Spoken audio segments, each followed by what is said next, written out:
আসসালামু আলাইকুম বন্ধুরা। আজকের ভিডিওতে আমরা একটি গুরুত্বপূর্ণ বিষয়ে কথা বলবো। সেটা হচ্ছে কাদিয়ানি বা আহমদিয়া মুসলিম জামাত কারা? তারা কেন মূলধারার মুসলমানদের কাছে বিতর্কিত? চলুন তথ্যভিত্তিকভাবে আমরা সেটা জানি। মূলত কাদিয়ানি বা আহমদিয়া মুসলিম জামাত হলো একটি ধর্মীয় গোষ্ঠী যাদের প্রতিষ্ঠাতা হলো মির্জা গোলাম আহমেদ। 1889 সালে ভারতের পাঞ্জাবের কাদিয়ান নামক জায়গায় এই আন্দোলন শুরু হয়। সেখান থেকেই কাদিয়ানি নামের উৎপত্তি। মির্জা গোলাম আহমদ দাবি করেন তিনি ঈশ্বর প্রেরিত একজন মুজাদ্দিদ, মাহাদি।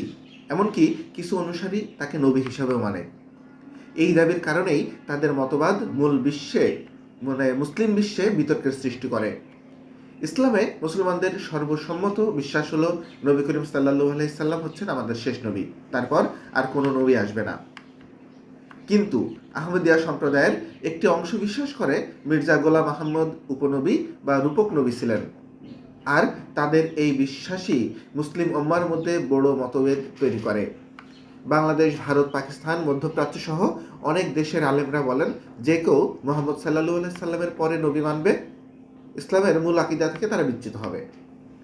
পাকিস্তানে 1974 সালে সরকারিভাবে তাদের অমুসলিম ঘোষণা করা হয়। বাংলাদেশের আইনগতভাবে তারা নাগরিক হিসেবে সমান অধিকার রাখলেও ধর্মীয় দৃষ্টিকোণ থেকে বৃহৎ আলেম সমাজ তাদেরকে মুসলমান বলে মনে করে না।